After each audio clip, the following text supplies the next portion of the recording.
صلى عليك الله. Assalamualaikum warahmatullahi wabarakatuh. Alhamdulillahirabbil alamin wassalatu wassalamu ala Rasulillah wa ala alihi wa sahbihi ajmain. Alhamdulillah, apa khabar anak-anak sekalian? Hari ini ustaz akan mengajar tingkatan 5 KSSM pelajaran 18 bab akhlak. Okay, tajuk hari ini ialah tawaduk menzahirkan kesucian jiwa. Baik, sebelum kita mulakan kelas pada pagi ini, terlebih dahulu kita mulakan dengan bacaan doa. Mudah-mudahan kelas kita pada pagi ini diberkati Allah Subhanahu Wa Taala. Bismillahirrahmanirrahim. Allahumma ftah alaina hikmataka wanshur alaina min khazaini rahmatika ya arhamar rahimin. Walhamdulillahi rabbil alamin. Baik, objektif pembelajaran kita hari ini ialah yang pertama 6.19.1 menyatakan pengertian dan dalil naqli sifat tawaduk. Jadi ada dua kat sini iaitu pengertian dan juga dalil naqli. Yang kedua 6.19.2 menjelaskan contoh sifat tawaduk yang diamalkan oleh Rasulullah sallallahu alaihi wasallam. Okey. Yang ketiga 6.19.3 merumuskan hikmah tawaduk. Jadi kita akan tengok apa kebaikan sifat tawaduk. Okey, seterusnya dalam buku teks boleh tengok pada muka surat 186. Okey. Kita tengok kepada pengertian tawaduk. Apa maksud tawaduk? Maksud tawaduk ialah sikap kerendahan hati terhadap Allah Subhanahu Wa Taala dan sesama manusia. Jadi tawaduk ni ada dua. Satu ialah kerendahan hati kita kepada Allah dan yang kedua ialah kerendahan hati kita kepada sesama manusia. Itu yang pertama. Yang kedua, dalil adalah sabda Nabi Rasulullah sallallahu alaihi wasallam. Apa Nabi sebut? Wa ma tawadha'a ahadun lillahi illa rafa'ahu Allah. Itu hadis Nabi diriwayatkan oleh riwayat Muslim. Maksudnya, dan tidaklah seseorang merendahkan diri kepada Allah Subhanahu Wa Taala melainkan Allah Subhanahu Wa Taala akan mengangkat darjatnya. Jadi, maksud kat sini ialah sesiapa yang mempunyai sifat tawaduk ni, Allah akan mengangkat darjatnya. Dalil yang kedua iaitu wa innallaha auha ilayya an tawadhu hatta la yafqara ahadun ala ahad wa la yanbaghi ahadun ala ahad. Okey. Hadis ini diriwayatkan oleh riwayat Muslim. Maksudnya sesungguhnya Allah telah mewahyukan kepadaku agar bersifat tawadhu. Jagalah seseorang antara kamu bersikap sombong seseorang dan berbuat zalim kepada orang lain.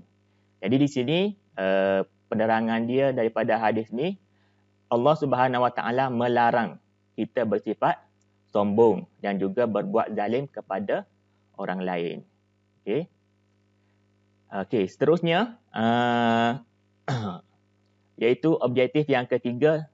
Kita akan tengok apa sifat tawaduk yang ada kepada Rasulullah sallallahu alaihi wasallam.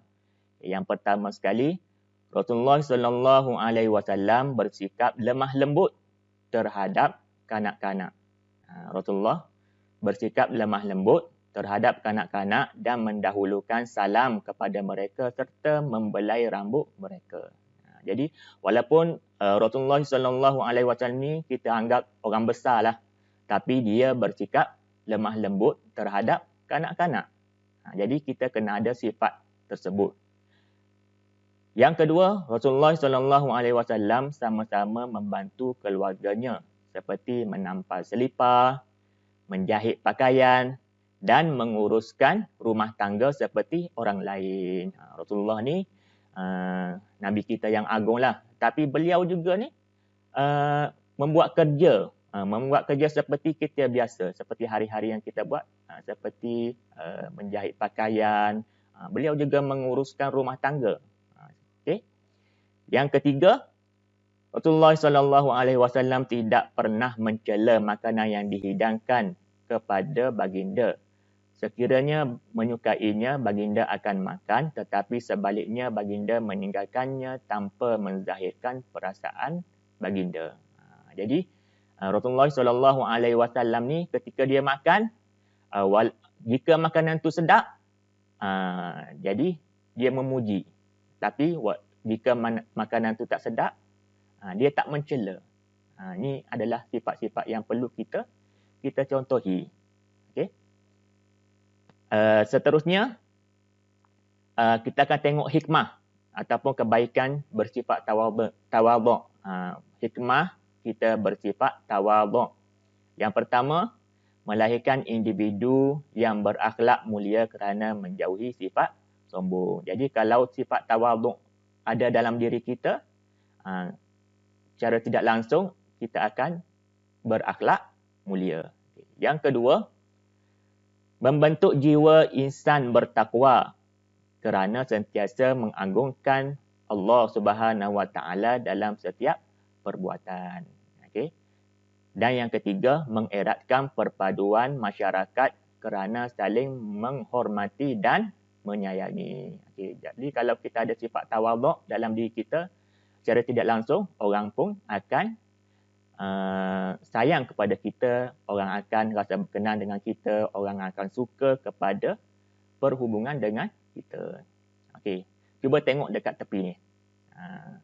Tengok gambar apa ni? Sifat tawaduk. Okey, gambar padi. Okey, padi. Okey. Kita tengok masa dahulu kalau padi ni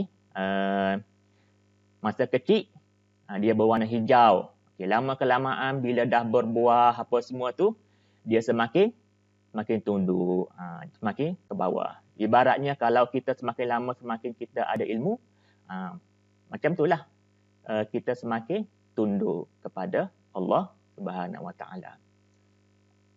Baik, seterusnya ini ringkasan yang Ustaz bentang tadi, okey, dari segi maksud, dalil, contoh dan juga hikmah. Okey, kalau tengok dari segi maksud, kalau orang tanya apa maksud tawaduk? Tawaduk ni dalam bahasa Arab, maksud dalam bahasa Melayu ialah kerendahan hati. Okey. Yang kedua, dalil daripada hadis Nabi SAW, Ustaz dah sebut. Okay. Yang ketiga, contoh. Tadi Ustaz sebut 3 contoh sifat tawaduk yang ada pada Rasulullah SAW. Okay. Dekat sini, cuba ingat satu contoh apa yang ada pada Rasulullah SAW, iaitu Rasulullah bersikap lemah lembut dengan kanak-kanak. Okay. Yang keempat, hikmah. Okay, hikmah yang pertama melahirkan akhlak mulia dan yang kedua melahirkan insan bertakwa. Okay. Ingat 2 poin itu, hikmah yang pertama melahirkan akhlak mulia dan juga melahirkan insan yang bertakwa. Okay, cuba tengok gambar surat khabar ni. Tawaduk, qanaah, atasi penyakit rohani. Kalau kita ada penyakit rohani, jadi kita kena bersifat tawaduk. Apa maksud qanaah? Qanaah ni ialah berpada-pada. Tawaduk, rendah diri. Kalau kita ada 2 sifat tersebut, sifat-sifat lain, sifat-sifat mazmumah ataupun sifat-sifat buruk yang ada dalam diri kita ni akan terhindar. Okay. Baik, untuk akhir sekali, Ustaz bagi latihan, cuba tengok pada link quiz yang Ustaz bagi. Link quizzes ni, okay. Cuba jawab beberapa soalan yang Ustaz tinggalkan. Ustaz harap semua anak-anak dapat menjawab dengan baik dan semua anak-anak hari ini. Jadi Ustaz doakan semua anak-anak ni dapat memahami dan berjaya dunia akhirat. Jadi itu saja perkongsian Ustaz pada pagi ini. Wallahu a'lam. Assalamualaikum warahmatullahi wabarakatuh.